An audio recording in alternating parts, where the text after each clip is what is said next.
A maioria dos cristãos ainda diz que crê que Jesus vai voltar. A maioria ainda diz que crê.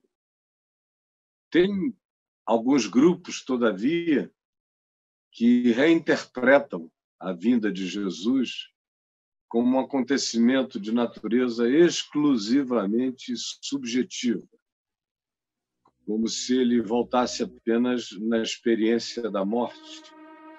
Claro que ele volta também e, sobretudo, todo dia na experiência da morte. A gente morre, a gente encontra o Senhor. O Senhor vem para a gente. O Senhor nos toma e nos leva para Ele. Mas quando Jesus falou da vinda do Filho do Homem, ele não estava especificamente se referindo ao fato de que quando os discípulos morressem, encontrariam com ele. Ele disse isso em outras circunstâncias, em outras ocasiões.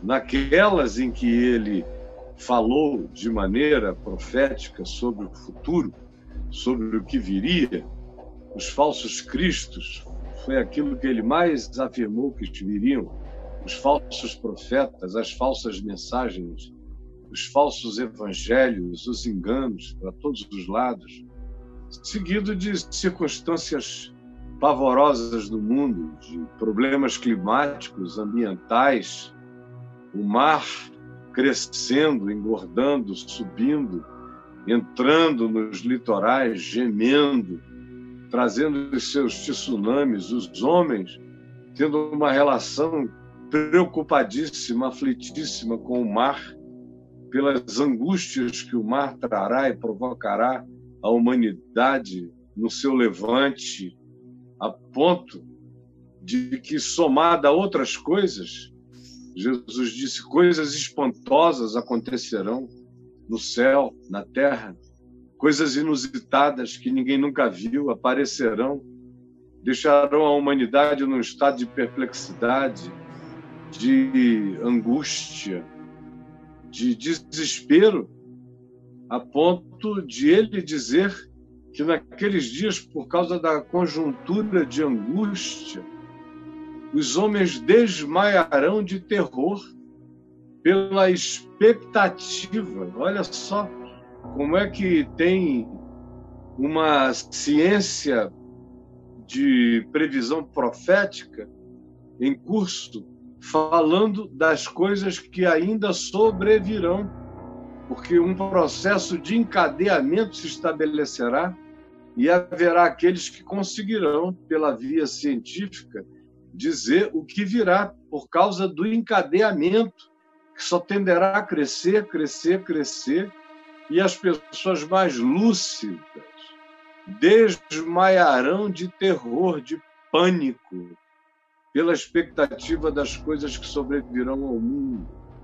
Enquanto isso, cataclismos, terremotos, a natureza em revolta, em gemido, a terra grávida pela presença do homem, pelo mal que ele faz ao chão da terra, à atmosfera da terra, às criações na terra, pela exploração horrorosa, satânica, como se uma horda de demônios tivesse invadido o planeta para destruí-lo, sendo que tais demônios é a própria civilização humana incontrolável, gananciosa, dirigida por indivíduos loucos, ensandecidos.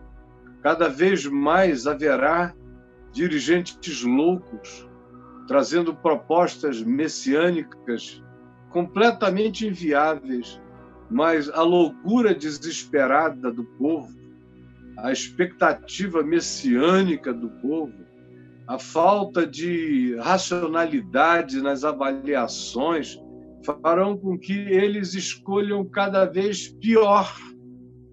E o mundo sofre as consequências. Jesus disse que viriam pestes, pandemias.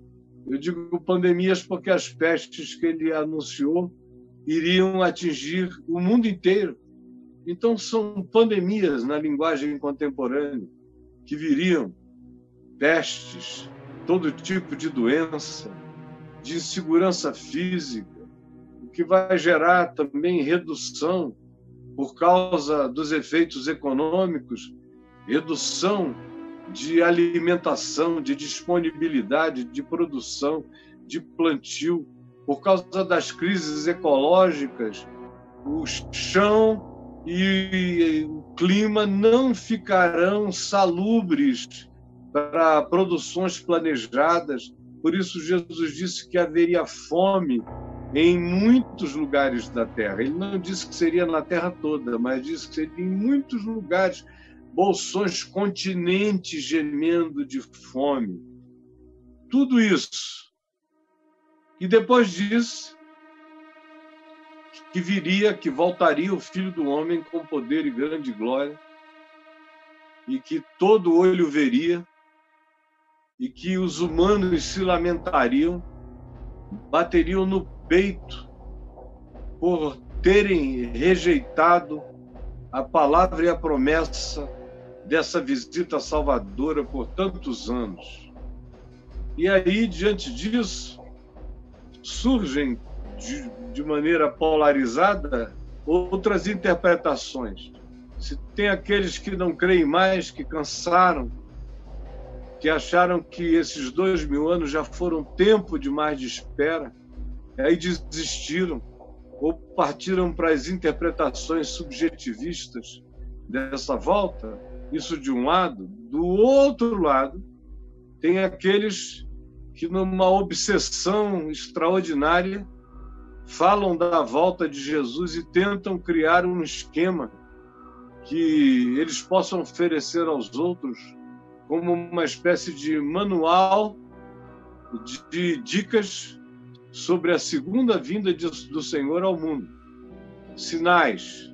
Vamos escolhendo sinais. Quando eu me converti, o grande sinal, os grandes sinais ainda eram os cataclismos terrestres. Naquele tempo estava em voga se discutir de dia e de noite, há quase 50 anos atrás, sobre a explosão demográfica, que era o grande vilão da humanidade naqueles dias. Só se falava disso cientificamente falando. A Terra não comportaria a quantidade de gente que aqui estava chegando, crescendo, que seria um horror extraordinário, como de fato, se tivesse continuado na mesma taxa de crescimento de antes, hoje já estava impossível. A humanidade, todavia, se apavorou e os índices de nascimento diminuíram expressivamente no mundo inteiro. Hoje, quando a gente vê que a Europa quase não tem mais filhos, 1 ponto alguma coisa, tem alguns países em déficit de filhos, e que são só os islâmicos que mais reproduzem, ou os pobres na Índia ou na África, a gente deve saber que isso, todavia, acontecia antes dos anos 70 no mundo inteiro. Essa explosão de gente, inclusive aqui no Brasil, a população vinha num ritmo de coelho. Aí houve muita propaganda para tentar planejar, para usar contraceptivo, planejamento familiar, e isso aconteceu como uma política internacional, estimulada inclusive pela ONU. Então, os índices de nascimento diminuíram, e isso deixou de ser um dos grandes sinais da volta do Senhor. Então, alguns grupos já vinham se concentrando em Israel. Depois de 1948, houve muitos teólogos e escatólogos pentecostais que começaram a olhar para Israel e dizer: Israel é o grande sinal da volta de Jesus. Aí leram as parábolas, a parábola da figueira, em Marcos especialmente. Depois que Jesus fala da volta dele e do fim da presente ordem de coisas, ele conta uma parábola. Ele diz: vede a figueira, e manda a gente ver que quando os seus frutos começam a aparecer, é porque é chegado o verão. Então Jesus disse: em verdade eu vos digo que não passará esta geração sem que tudo isso que eu acabei de falar aconteça. Aí pronto. Alguns disseram que essa contagem regressiva, profética, para o último dia, até a volta de Jesus, começava com esse grande milagre de Israel, depois de ter sobrevivido ao Holocausto, espalhado pelo mundo por 2000 anos, tenha conseguido voltar à terra original dos seus pais na Palestina e tenha conseguido, em lutas atrozes, estabelecer o Estado de Israel. Então, para muitos, isso se transformou no grande e maior sinal da volta do Senhor. E como Jesus, na parábola da figueira, disse: não passará esta geração sem que tudo isto aconteça, eles disseram: bom, ele está falando desta geração que vir o sinal maior. E aí interpretaram que a figueira era Israel e que o fruto da figueira tinha sido o estabelecimento do Estado de Israel. Portanto, como eles também consideravam que uma geração bíblica, de maneira bem cabalística, eles consideravam uma verdadeira cabala escatológica, que uma geração bíblica tinha que ter 40 anos, e aí eles vinham viajando pela Bíblia os 40 anos de tudo que tinha acontecido. Então concluíram que aquela geração que visse esse fruto não passaria antes que Jesus voltasse, não morreria. Como o fruto tinha sido arbitrariamente interpretado como Israel e não passará essa geração, que geração? A geração que tenha visto Israel voltar para a Palestina. Quando foi isso? Foi em 1948. Logo, temos 40 anos até Jesus voltar. Imagina só. 88 foi a data marcada. E eu já estava pregando há muito tempo para todo lado e dizendo: olha, Jesus pode voltar quando ele quiser voltar, mas em 1988 eu garanto a vocês que ele não volta. Só porque marcaram. Falei na televisão, falei para todo lado, era a rede nacional, falei para milhões de pessoas. Não botem a esperança nisso, é loucura, não é verdade. Aí veio 88 e Jesus não voltou. Aí foram marcando datas depois de 88. Marcaram já várias desde 88. A última vez que marcaram foi em 2012, baseado no calendário maia. Ou seja, os caras ficam loucos para marcar uma data e ter uma cronologia na mão que lhes assegure quando é que Jesus vai voltar. Conclusão: no meio disso tudo, de afirmações translocadas, e 2000 anos passados, uma quantidade extraordinária de pessoas perdeu a fé na volta do Senhor. Ficaram realmente cínicos, ficaram descrentes. Se você falar isso, os mais acostumados à vivência religiosa sorriem num rabinho, num cantinho do olho, da boca. Você vê a descrença que se estabeleceu em grupos enormes de pessoas. Isso já não é mais levado em consideração. Mas quando é levado em consideração, Israel continua a ser o sinal dos sinais. Agora já não mais relacionado ao aniversário daquela geração em 1948. Já fizeram outros ardis, já criaram outras coisas para tentar assegurar qual é o sinal dos sinais para a volta do Senhor, mas eu lhes garanto que Israel continua a estar no centro do processo. Então eles ficam torcendo por guerras. Israel bombardear o Irã, Israel fazer alguma coisa em alguma direção, ou a associação dos países árabes se unirem contra Israel para haver um choque de natureza armagedônica de guerra. Ficam sempre concebendo algumas coisas assim que precisam ter os seus acontecimentos focados em Israel para que se garanta essa cronologia da volta de Jesus de algum modo, de alguma forma. Enquanto, na prática, a grande maioria não crê em nada no sentido de que não vive com essa esperança. Não vive. Você não vive com essa esperança. Você não pensa que o Senhor pode voltar como um ladrão no abrir e fechar de olhos. Que ele pode simplesmente rasgar as dimensões celestiais e vir com poder e grande glória, com criaturas de outras dimensões, que a gente chama de anjos, e que nada mais são do que seres, criaturas inteligentes de outras dimensões, principados, potestades, poderes, tronos, todos aqueles que, em assim existindo em outras camadas dimensionais, fazem-no servindo a vontade de Deus revelada em Cristo Jesus e com obediências especiais em favor de serem mensageiros de Deus para o planeta Terra, em favor da humanidade. Esses virão com o Senhor Jesus e essa terá uma aparência, essa volta, totalmente diferente daquilo que se espera.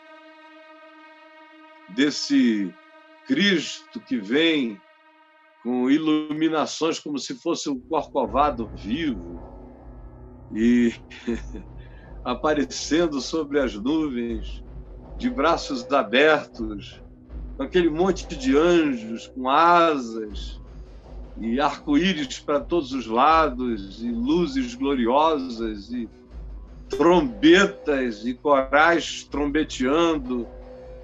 Vai ser muito diferente disso aí. Talvez você nem creia quando ele aparecer e rasgar os céus.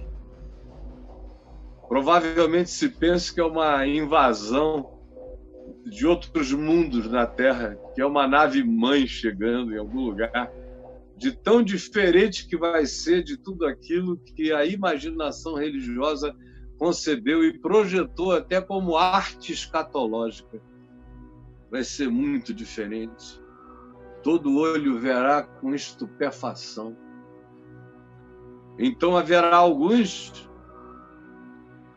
que serão abduzidos para irem ao encontro do Senhor nos ares. Alguns milhões de pessoas que guardam no coração o amor de Deus. Não é nem a doutrina certa, não é nem a escatologia certa, porque tal coisa não existe. A única coisa certa na escatologia é que Jesus vai voltar. O resto é construção humana, é sistematização, é castelinho de areia produzido por teólogos com fixação escatológica. A única coisa certa em relação à volta de Jesus é que tudo o que ele disse que iria acontecer está acontecendo, e ele vai voltar quando a gente não estiver sabendo como ele disse que seria. Na hora em que não cuidais, o Filho do Homem virá. Na hora em que não cuidais, o Filho do Homem virá. E será como um ladrão de noite.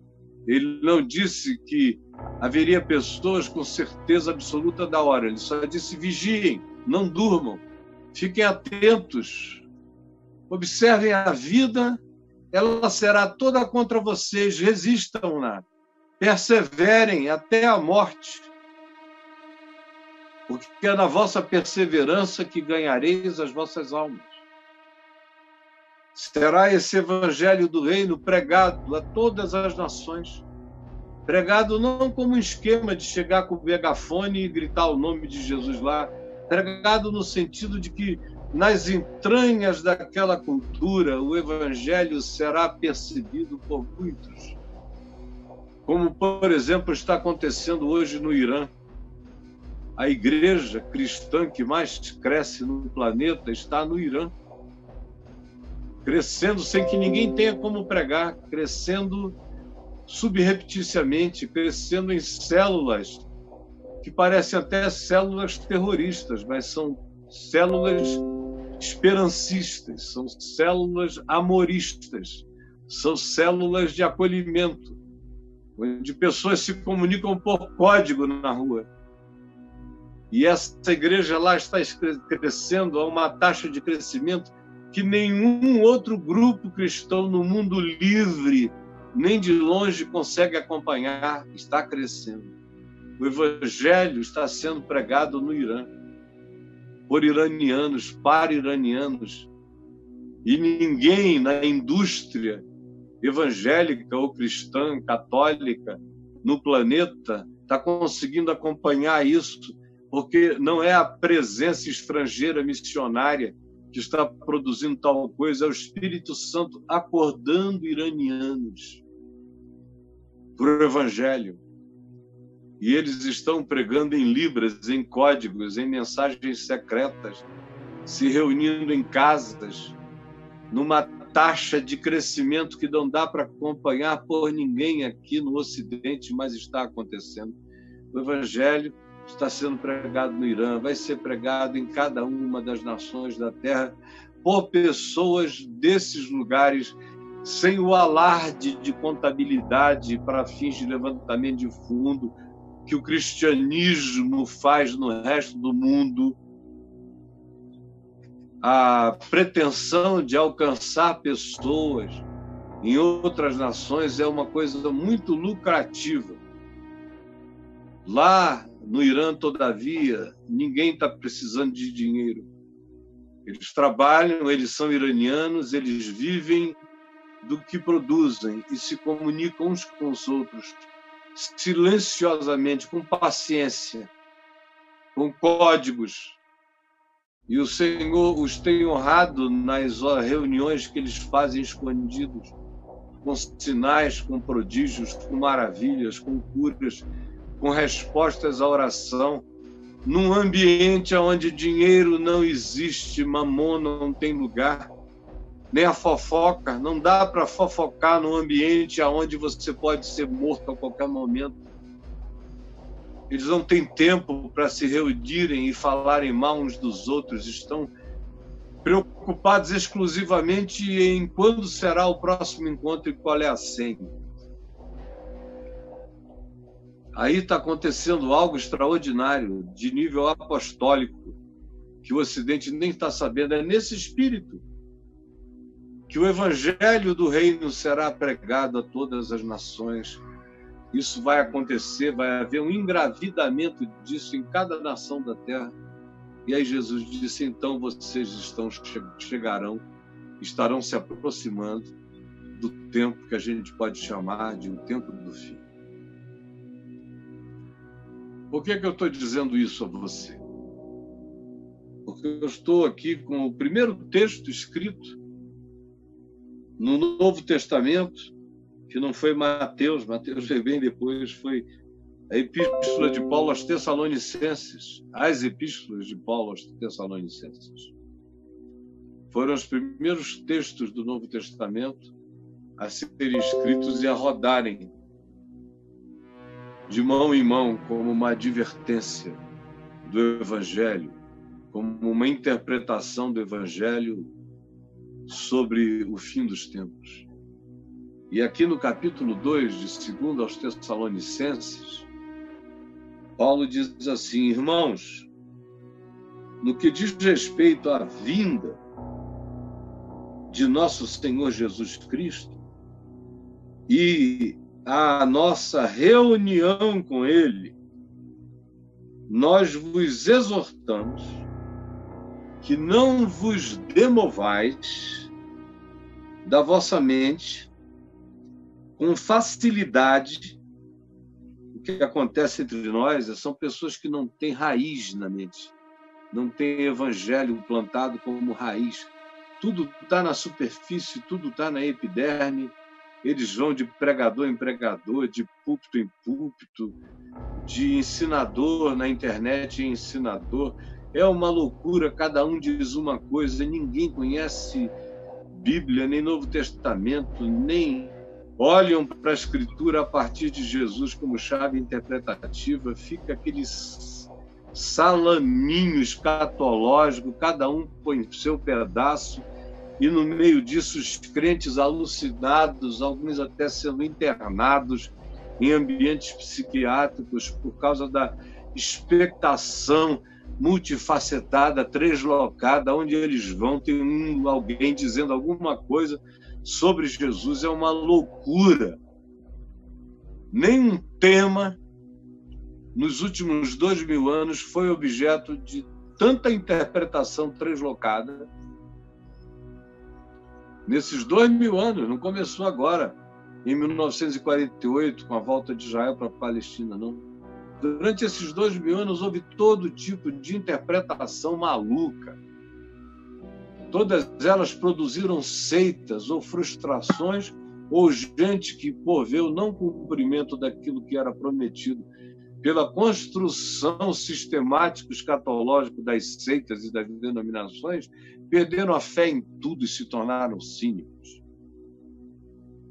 Porque, com muita facilidade, os que não têm raiz plantada no Evangelho e na palavra são demovidos da mente, mudam de ideia, vão de um lado para o outro. Você é assim, você sabe do que eu estou falando. Quantas coisas você já fez, já mudou, já creu, já descreu, já se frustrou, já creu de novo. É uma maluquice. E Paulo adverte sobre a volta do Senhor e a nossa reunião com Ele, nós nos exortamos a que não vos demovais da vossa mente, não percam a esperança. E quem perde a esperança com facilidade, em geral, é aquele que não tem raiz, não tem consciência, não tem ancoragem no chão forte da promessa e da convicção, segundo o Evangelho, e tão somente segundo o Evangelho, e não as doutrinas dos homens, não os livros de escatologia, de qualquer que seja a natureza. Você, por favor, dedique-se ao Evangelho e não a previsões e predições e profecias, pelo amor de Deus. Paulo diz, nós vos exortamos a que não vos demovais da vossa mente com facilidade, nem vos perturbeis, que é uma outra coisa, é a perturbação. Tanta gente falando, e ainda as ameaças. Se você não estiver de um determinado modo, tem denominação que diz que se você não estiver vestido de uma determinada forma, se você estiver casado pela terceira vez, se você estiver em alguma situação, no entretenimento gostoso, se você estiver num festival de rock, veja só, se você estiver em qualquer coisa que não seja igreja, você vai ser deixado. De tão maluco que isso é, por isso, a quantidade de gente perturbada é enorme. As clínicas psiquiátricas estão lotadas, 70% da lotação é de crente perturbado, com a angústia do pecado contra o Espírito Santo e perturbado por causa da volta de Jesus.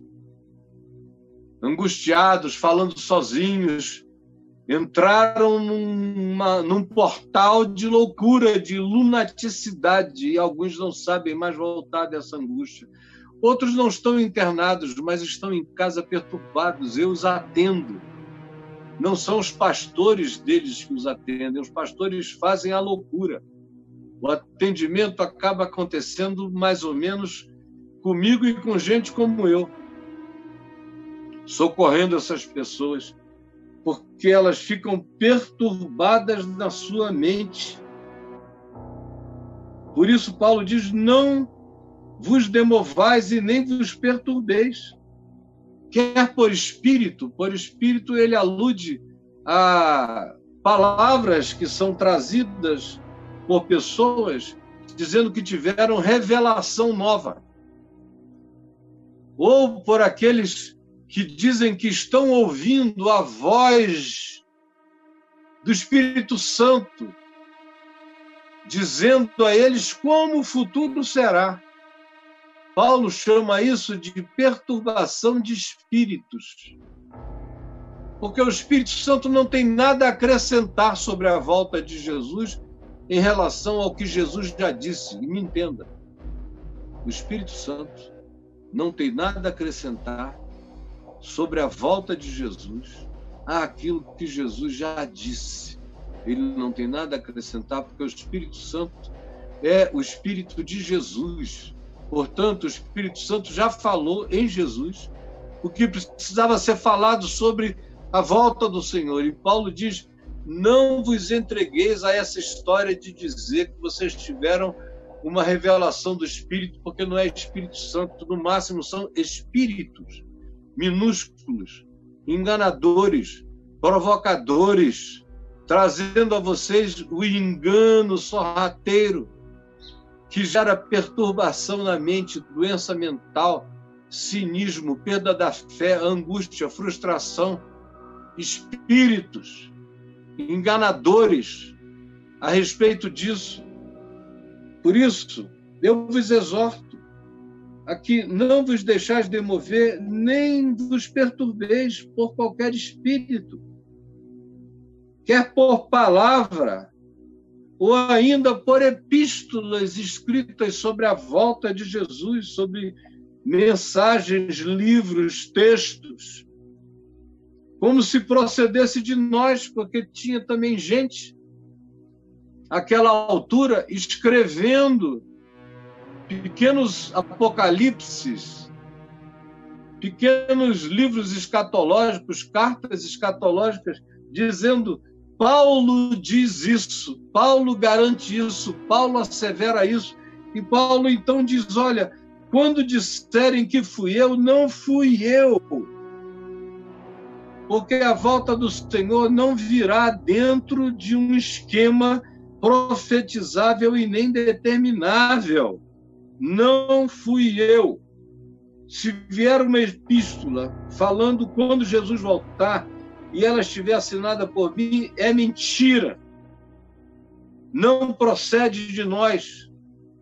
Aqueles que chegam, seja em nosso nome ou em nome de quem quer que seja, naqueles dias tinha muita gente fazendo isso em nome de Paulo. Ele diz, dizendo que chegou a hora da volta do Senhor, e isso não procede de mim. Não procede de mim. Eu nunca farei uma loucura dessa, de marcar ou de supor que chegou a hora da volta do Senhor. Eu não vivo pensando e buscando sinais disso. Eu vejo sinais à minha volta e a maioria deles acontece entre os crentes. Porque ninguém, de nenhum modo, vos engane. Ninguém, de nenhum modo, vos engane. É contigo que eu estou falando. Ninguém, de nenhum modo, vos engane. Porque isto, a volta do Senhor, não acontecerá sem que primeiro venha a apostasia. Olha só, todo mundo olhando para Israel, o Trump obedecendo os crentes americanos, literalistas, fundamentalistas. Mudou a embaixada dos Estados Unidos de Tel Aviv para Jerusalém, para, segundo os crentes, ajudar a validar Israel. E quanto mais validado Israel esteja, quanto mais Israel não tenha mais que dividir o território com nenhum gentio, e eles consideram os palestinos gentios, quanto mais expulsem, quanto mais tudo for de Israel, quanto mais o mundo inteiro reconheça unanimemente, mais a volta do Senhor se aproxima. Aí o Bolsonaro também quis botar a embaixada lá a pedido dos crentes daqui, exatamente como fizeram os crentes americanos, essa pressão de crentes em cima, para acelerar a volta do Senhor e fazermos aliança com Israel, porque quem fizer aliança com Israel está fazendo aliança com Jesus, como se o Estado de Israel fosse um oráculo divino. Eles não conseguem fazer diferença entre a etnia hebraica, o povo de Israel como um povo, que cresceu em dispersão, cresceu no Egito, cresceu em lutas, cresceu na Babilônia, depois cresceu nesses 2000 anos de dispersão. Esse é o povo de Israel. Não sabem fazer distinção entre a etnia hebraica, o povo de Israel, o judaísmo e o Estado de Israel. Aí glorificam o Estado de Israel como infalível e vinculam a ele tudo quanto diga respeito à volta de Jesus. Mas Paulo não tinha isso na cabeça. E olhe que quando Paulo escreveu aos Tessalonicenses, Israel ainda estava lá. Não tinha chegado o ano 70, Paulo não viveu para ver a destruição de Jerusalém. Quando ele escreveu aos Tessalonicenses, Jerusalém estava lá, estava tudo lá, o templo estava lá, e ele não deu a mínima para isso. Ele passou batido e disse o seguinte: ninguém vos engane de modo nenhum, porque isto, ou seja, a volta do Senhor, não acontecerá sem que primeiro venha a apostasia. Apostasia, gente, é o desvio de quem antes cria. Isso é apostasia. É quando o que antes foi crido como verdade, agora passa a ser negado, passa a ser enfrentado, passa a ser relativizado, passa a ser mudado, se transforma em outra coisa. E o evangelho original já não é mais ensinado, usa-se só nomenclaturas. Jesus é uma nomenclatura ótima para a gente dizer o que a gente pensa e não o que ele disse. Igreja é uma expressão extraordinária para a gente reunir uma súcia de malfeitores em torno de algo que a gente chama de casa de Deus, de povo de Deus ou de congregação de Deus. A Bíblia passa a ser um livro extraordinário que ninguém lê, que ninguém conhece, que ninguém sabe de nada, mas o cita convenientemente, tira, arranca do contexto coisas que não estão ditas, mas que isoladamente, editadamente, podem servir para produzir qualquer fake news em nome de Jesus, e não tem mais fake news na Terra sendo declaradas do que as fake news que são anunciadas em nome de Jesus como palavra de fé, mas que não passam de apostasia, de engano. E aí, me desculpe, nesse sentido, a apostasia já chegou. Ela vai piorar muito, mas ela já chegou. Tem gente, para não irmos no mundo inteiro, citando pessoas que eu conheço pessoalmente e que hoje não creem mais na volta do Senhor, ou outras que creem na volta do Senhor de uma maneira totalmente aprisionada ao esquema humano como esse, de fazer do Estado de Israel e da bandeira de Israel e de tudo que diga a respeito a Israel o sinal dos sinais da volta do Senhor, e pior do que isso, dizendo que quem não estiver completamente aliado ao Estado de Israel está contra Jesus. O que é outra loucura, porque Paulo não estava alinhado com Israel. Jesus morreu morto pelo seu desalinhamento com o então Estado de Israel, representado pelo sinédrio religioso. É uma loucura o que conseguem inventar. Mas tem também aquele grande grupo que entrou no estado da construção de um outro evangelho. Tem um outro evangelho que foi ensinado no planeta todo, ensinado em nome de Jesus, ensinado em nome do Espírito Santo, que é invocado, e quem se manifesta não é o Espírito Santo, são espíritos malignos, dando palavras malignas, ensinos malignos, doutrinas de demônios. Doutrinas de demônios para todo lado. Como, por exemplo, essa doutrina que diz que Deus fica obrigado a fazer aquilo que você confessar publicamente em nome dele, porque ele não vai poder deixar o nome dele, que foi citado por você do jeito que você quis, conforme o seu capricho, o seu desejo. Ele não vai deixar o nome dele ser envergonhado depois de você ter citado isso publicamente, ainda que o que você diga seja uma loucura. Ele está obrigado a honrar o que você falou em nome dele, para ele não ficar mal na história. É o que diz a confissão positiva. No fim de tudo é isso. E o cara vai lá e, pela fé, confessa o que ele quer, fica esperando que Deus honre o que ele disse, que é o capricho dele. Isso não acontece. Depois dele repetir a mesma coisa várias vezes, ele perde a fé por completo. Se torna cínico para sempre. Outros vão inventando outras coisas, como essa teologia da prosperidade. Isso é doutrina de demônios. Doutrina de demônios. Seu pastor está ensinando doutrina de demônios. A maioria dos pastores do mundo cristão, nos Estados Unidos, no Canadá, na América Latina toda, no Brasil, na África inteira, são pastores ensinando doutrinas de demônios. E ensinando quase todos, com raras exceções, que Deus só entende a linguagem do dinheiro. O único código que Deus consegue compreender é o da grana.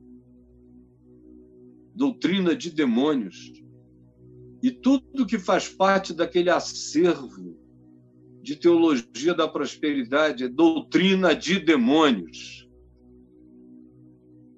Ou aqueles que vêm e ensinam barbaridades em nome de Jesus. Outro dia eu estava vendo alguém dizendo sobre o benefício da inveja, como a inveja bem usada, como a energia da inveja bem usada pode produzir coisas extraordinárias.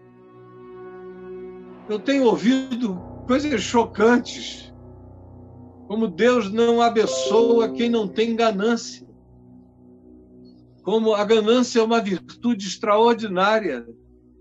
Sem ganância, Deus não faz ninguém prosperar.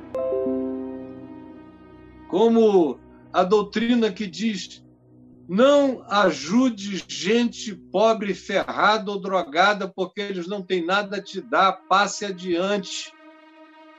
É doutrina de demônios. E nós estamos cercados disso para todo lado. Vamos eleger alguém que nos garanta poder, força, grandeza, status na sociedade para a gente impor, não pela conversão das pessoas, mas impor por legislação. Impor por legislação a nossa moral.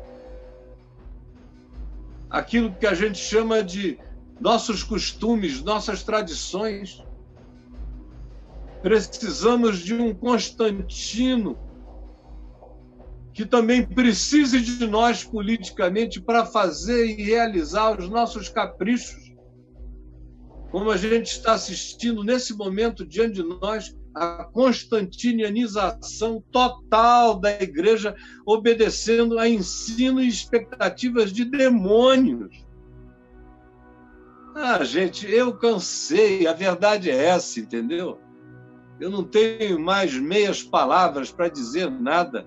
O que está acontecendo e está sendo fomentado pelo diabo, é doutrina de demônios que gerou uma apostasia. Essa apostasia não é apostasia, a menos que seja geral.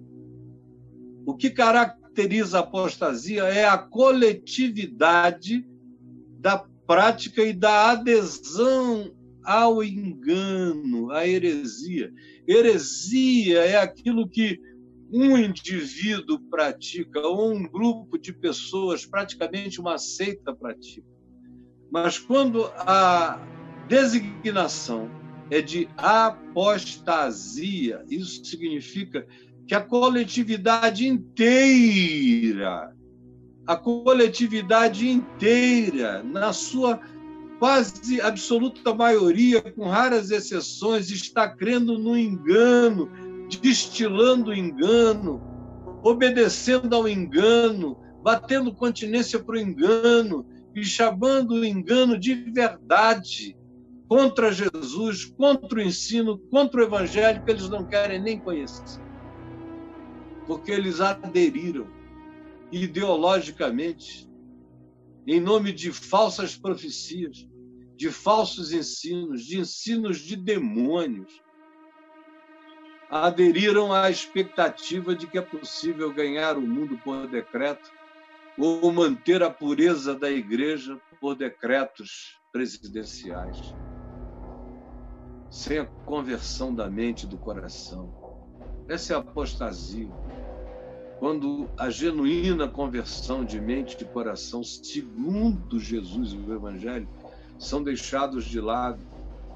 E o que importa agora é só a adesão externa, simbólica, política, o acordo de natureza política, o que caracteriza a unidade da fé. Veja só.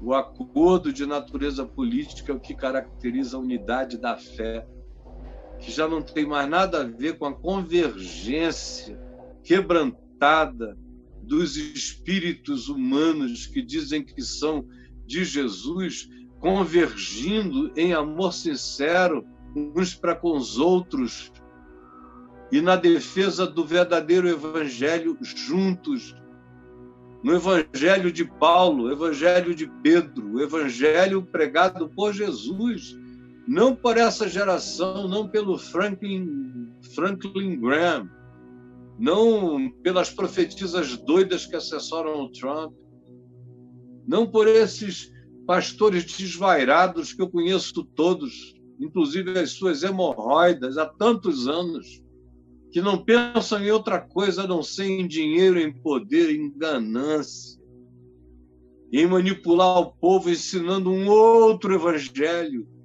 produzido por demônios. Isso é apostasia, não é heresia. Heresia é o que acontece ao indivíduo, ou a um grupo pequeno de pessoas. Aqui é o que acontece a todos. E Jesus disse, Paulo disse que Jesus não vai voltar até que tudo quanto se chama cristão na Terra tenha se transformado em algo anti-evangelho, anticristão no planeta. Nós ainda temos alguns remanescentes que não dobraram os joelhos a essa apostasia, mas a apostasia não para de crescer. Esse é o grande sinal, de acordo com Paulo. De acordo com Paulo, não estava preocupado com Israel, nem sabia se Israel iria ser disperso, nem quando. Tinha uma ideia, ele diz aos romanos, antes de morrer, ele diz aos romanos, no capítulo 13, que, aliás, no capítulo 11, e que aconteceriam coisas a Israel, que Israel seria disperso por todos os lugares até que o tempo dos gentios se completasse. Mas Paulo não tinha em Israel nenhuma obsessão escatológica. Na realidade, se Paulo tinha uma obsessão escatológica, era pregar o evangelho a todas as nações, como Jesus disse, e então virá o fim. Era isso, e tão somente a isso que ele se dedicava. Não contava malignidades, terremotos, nem maldades imperiais, nem nada disso. Ele queria pregar o evangelho a todas as nações. O que acontecesse com Israel não era problema. O evangelho tinha que ser pregado a todas as nações. Essa era a fixação escatológica dele.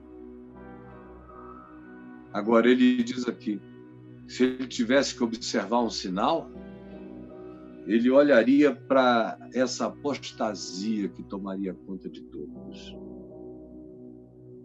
Então, depois disso, será revelado o homem da iniquidade, o filho da perdição, o qual se opõe e se levanta contra tudo que se chama Deus, o objeto de culto, a ponto de assentar-se no santuário de Deus, ostentando-se como se fosse o próprio Deus. Aí tem gente que diz que por causa disso, esse famoso anticristo, o homem da iniquidade, aqui dito, jamais seria um cristão. Não, é o contrário. Tem uma chance enorme de que esse cara seja um cristão, por isso é que se o chama de anticristo.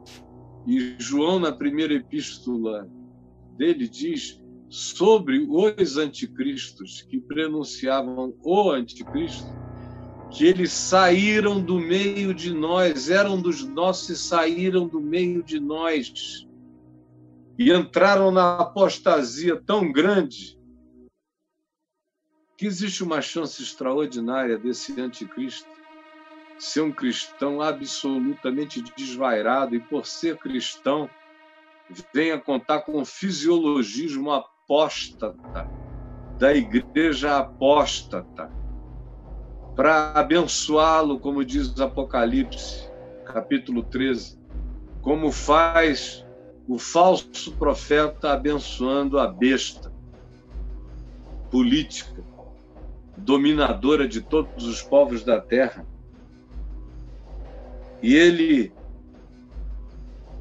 cumpre aquilo que muitos cristãos que embarcaram nessa apostasia desejam. É que alguém represente o cristianismo como se fosse o próprio Cristo, assentado no trono de poder do mundo, conforme o paradigma de Constantino, que era um imperador romano, foi considerado, chamado o 13º apóstolo de Cristo, assentado no trono, como se fosse o próprio Deus, determinando a definição de Deus, os encontros dos teólogos e bispos para definirem a anatomia de Deus, para definirem um monte de coisas acerca de Deus. Só que agora, Constantino vai ser um gandula, um tolinho de creche perto do que vem por aí. E eu digo a vocês, com a adesão maciça da apostasia da igreja sem Deus e sem Cristo, abençoará o homem da iniquidade. E ele se manifestará contra tudo que é de Deus. Contra o que não é de Deus, mas carrega a cultura de ser objetos, por exemplo. Deus não é Deus de objetos, mas ele vai desconstruir tudo e vai estabelecer com base nessas apostasias aquilo que não é Deus.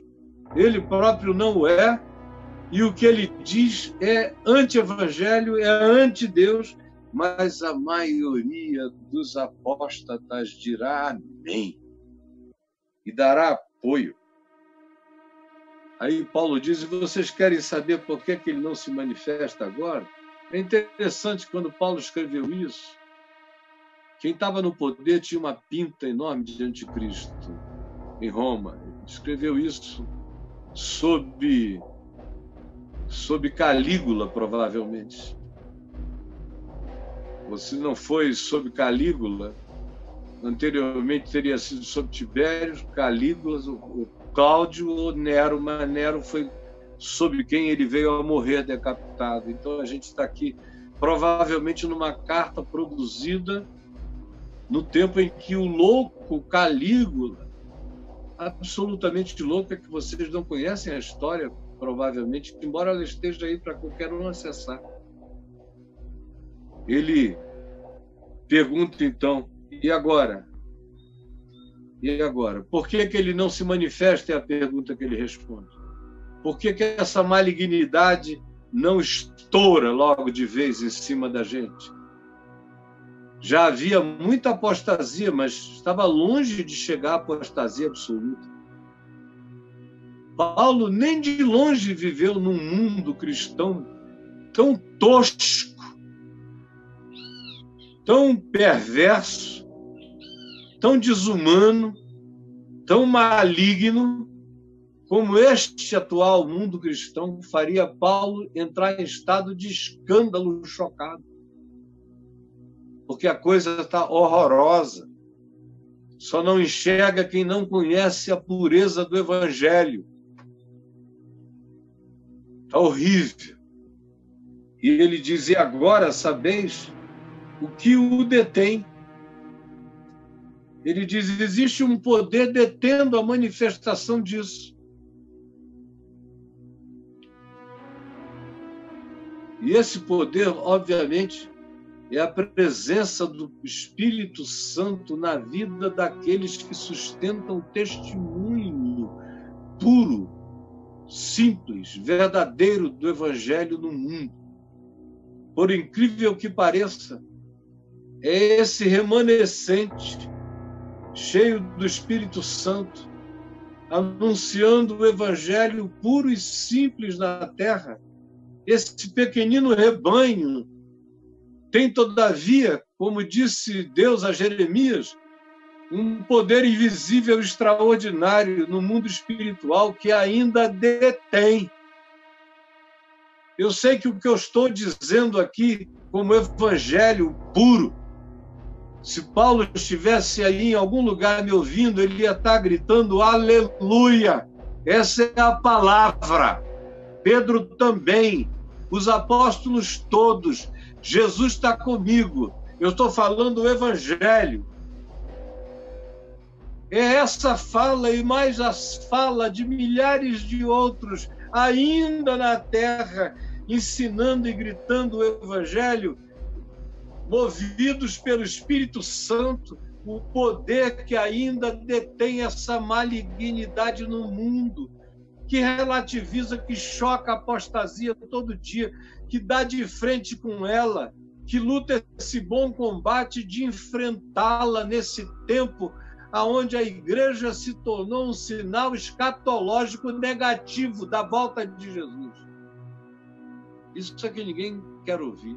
Nesse tempo em que a igreja, chamada igreja, entre aspas, o cristianismo, se tornou um sinal escatológico negativo da vinda de Jesus pela prática da apostasia. Sabeis o que detém essa manifestação, para que ele seja revelado somente quando chegar o tempo próprio. E eu não quero dizer que nós chegamos ao tempo próprio. Eu só quero dizer que o crescimento da igreja como sinal negativo, escatológico da vinda de Jesus está crescendo. Quanto mais a apostasia aumentar, mais a igreja se torna um sinal maligno, negativo, da volta de Jesus pela prática do engano, do ensino de demônios, da apostasia, que vocês veem para todo lado e não conseguem reconhecer porque estão cegos, porque não aprenderam a palavra, estão cegos, creem em tudo que lhes é dito e vão sendo enganados, como disse Paulo, vão de engano em engano, enganados, enganando e sendo enganados. Essa é a palavra do Senhor. Quem tiver ouvidos para ouvir, ouça. Senhor Jesus, eu estou aqui seguindo o que tu propuseste e anunciando sem rodeios, com simplicidade absoluta, para que qualquer um entenda a palavra dessa revelação anunciada por Paulo, coerente com tudo que tu disseste, porque tu nos garantiste que muitos seriam enganados. E se tu não abreviasses aquele